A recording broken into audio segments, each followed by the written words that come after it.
ನಮಸ್ಕಾರ. ಎಲ್ಲರೂ ಹೇಗಿದ್ದೀರಾ? ನಾನು ತುಂಬಾ ಚೆನ್ನಾಗಿದ್ದೀನಿ. ನೀವೆಲ್ಲ ಚೆನ್ನಾಗಿದ್ದೀರಾ ಅಂತ ಅಂದ್ಕೊಂಡಿದ್ದೀನಿ. ನಾವಿವತ್ತು ನಮ್ಮ ಮನೆಯವರ ಫ್ರೆಂಡ್ ಮದುವೆಗೆ ಹೋಗ್ತಾ ಇದ್ದೀವಿ. ಲೊಕೇಶನ್ ಸ್ವಲ್ಪ ದೂರ ಇತ್ತು, ಹಾಗಾಗಿ ಬೇಗನೆ ಹೋಗ್ಬೇಕಂತ ಹೇಳಿ ಅಂದ್ಕೊಂಡ್ವಿ. ಎಷ್ಟು ಬೇಗ ಹೋಗಬೇಕು ಅಂತ ಅಂದ್ಕೊಂಡ್ರೆ ಏನು ಪ್ರಯೋಜನ? ಮನೇಲಿರೋ ಇಬ್ಬರು ಇದ್ದಾರಲ್ವಾ, ಆ ಇಬ್ಬರನ್ನ ರೆಡಿ ಮಾಡ್ಕೊಂಡು ಹೋಗೋದು ತುಂಬಾ ಕಷ್ಟ. ನಾನು ಯಾರಿಬ್ಬರ ಬಗ್ಗೆ ಮಾತಾಡ್ತಾ ಇದ್ದೀನಿ ಅಂತ ಯಾರಿಗಾದರೂ ಗೊತ್ತಿದ್ರೆ ಕಮೆಂಟ್ ಮಾಡಿ. ನಾವು ಮನೆಯಿಂದ ಹೊರಟಾಗ 6:15 ಆಗಿತ್ತು. ನಾವು ಆ್ಯಕ್ಚುಲಿ ಪ್ಲ್ಯಾನ್ ಇದ್ದಿದ್ದು 5:15ಗೆ ಮನೆ ಬಿಡಬೇಕು ಅಂತ. ಆದರೂ 6:15ವರೆಗೂ ಟೈಮ್ನ ತಳ್ಳಿಬಿಟ್ವಿ.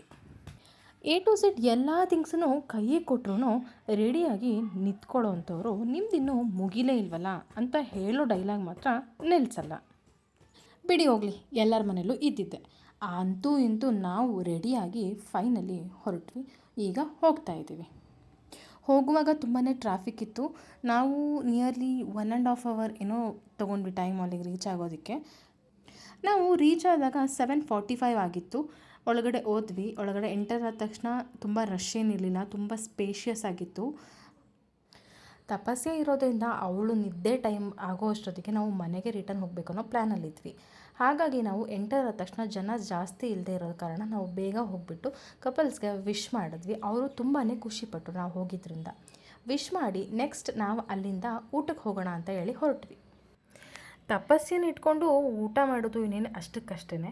ಆದರೂ ಊಟ ಬಿಡೋಕ್ಕಾಗತ್ತಾ? ಒಂದೊಂದಾಗೆ ಅಡುಗೆನ ಬಡಿಸ್ತಾ ಬಂದರು, ನಾವು ಒಂದೊಂದಾಗೆ ಬಾರಿಸ್ತಾ ಬಂದ್ವಿ.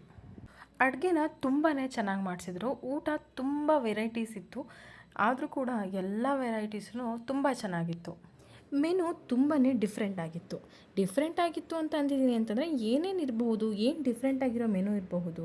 ಆ್ಯಕ್ಚುಲಿ ಈ ಥರ ಮೆನುನ ಮುಂಚೆ ಎಲ್ಲ ಮಾಡಿರ್ತಾರೆ, ಬಟ್ ನಾನು ಇದೇ ಫಸ್ಟ್ ಊಟ ಮಾಡ್ತಾ ಇರೋದು ಈ ಥರ ಮೆನುನ.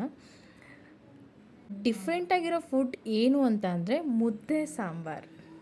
ಎಲ್ಲ ಅಡುಗೆನೂ ತುಂಬಾ ಚೆನ್ನಾಗಿತ್ತು. ಊಟ ಮುಗಿಸ್ಕೊಂಡು ನಾವು ಅಲ್ಲಿಂದ ಡೆಸರ್ಟ್ ತಿಂದ್ಕೊಂಡು ಐಸ್ ಕ್ರೀಮ್, ಫ್ರೂಟ್ ಸಲಾಡ್, ಬೀಡ ಎಲ್ಲ ಇತ್ತು. ಅದನ್ನೆಲ್ಲ ತಿಂದ್ಕೊಂಡು ಅಲ್ಲಿಂದ ನೆಕ್ಸ್ಟ್ ನಾವು ಹೊರಡೋ ಪ್ಲ್ಯಾನ್ ಮಾಡ್ಕೊಂಡಿದ್ವಿ.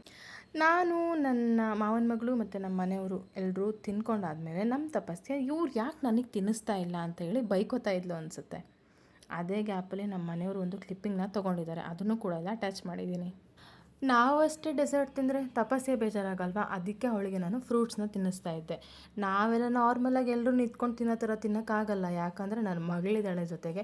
ಸಿಕ್ಕಿರೋ ಜಾಗದಲ್ಲೇ ಕೂತ್ಕೊಂಡು ಅವಳಿಗೆ ತಿನ್ನಿಸ್ಕೊಂಡು ಆರಾಮಾಗಿ ನೆಮ್ಮದಿಯಾಗಿ ಕೂತ್ಕೊಂಡು ತಿಂದು ಅಲ್ಲಿಂದ ನೆಕ್ಸ್ಟ್ ನಾವು ಮನೆಗೆ ಹೋಗೋಣ ಅಂತೇಳಿ ಹೊರಟ್ವಿ. ನನ್ನ ಮಗಳು ಕೂಡ ಎಲ್ರಿಗೂ ಬಾಯ್ ಮಾಡ್ತಾ ಇದ್ದಾಳೆ. ಸಿ ಯು ಲೇಟರ್ ಅಂತ ಹೇಳಿ ಎಲ್ರಿಗೂ ಬಾಯ್ ಮಾಡ್ತಾ ಇದ್ದಾಳೆ. ಹೊರಡೋಕ್ಕೂ ಮುಂಚೆ ಒಳಗಡೆ ಹೋಗ್ಬಿಟ್ಟು ಕಪಲ್ಸ್ಗೆ ಒಂದು ಬಾಯ್ ಹೇಳಿ ಹೋಗೋಣ ಅಂತೇಳಿ ಮತ್ತೆ ಒಳಗಡೆ ಬಂದ್ವಿ. ನೀವು ಕೂಡ ಕಪಲ್ಸ್ಗೆ ಹ್ಯಾಪಿ ಮ್ಯಾರಿಡ್ ಲೈಫ್ ಅಂತೇಳಿ ವಿಶ್ ಮಾಡಿ ಬ್ಲೆಸ್ ಮಾಡಿ.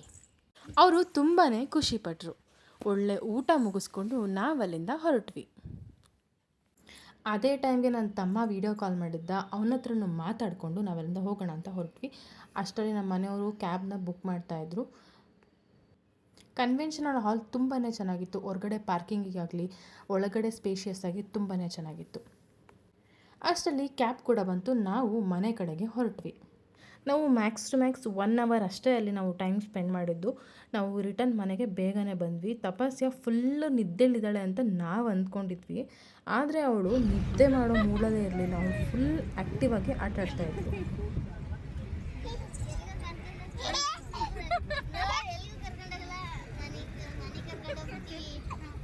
ಅವಳಿಗೆ ಟ್ರಾವೆಲ್ ಮಾಡೋದು ಅಂದರೆ ತುಂಬಾ ಇಷ್ಟ. ನಾನು ಆಲ್ರೆಡಿ ಹೇಳಿದ್ದೆ ಒಂದ್ಸಲಿ. ನಾವು ಮನೆಗೆ ರೀಚ್ ಆಗೋ ಅಷ್ಟೊತ್ತಿಗೆ 10 ಆಗಿತ್ತು. ಮನೆಗೆ ಬಂದು ಮಲ್ಕೊಂಡ್ರೆ ಸಾಕಪ್ಪ ಅನ್ನೋ ಥರ ಆಗಿಬಿಟ್ಟಿತ್ತು. ಮನೆಗೆ ಬಂದಾದಮೇಲೆ ಅವಳು ಮಲ್ಕೊಂಡಾಗ 11:15 ಆಗಿತ್ತು. ಅವರಪ್ಪ IPL ಮ್ಯಾಚ್ ನೋಡ್ತಾಯಿದ್ರು. ಅವಳನ್ನ ಮಲಗಿಸಿ ನಾವು ಕೂಡ ಮಲ್ಕೊಂಡ್ವಿ. ಐ ಹೋಪ್ ನಿಮಗೆಲ್ಲರಿಗೂ ಈ ವಿಡಿಯೋ ಇಷ್ಟ ಆಗಿರುತ್ತೆ ಅಂತ ಅಂದ್ಕೋತೀನಿ. ಮತ್ತು ಮುಂದಿನ ವಿಡಿಯೋದಲ್ಲಿ ಸಿಗೋಣ. See you all, take care.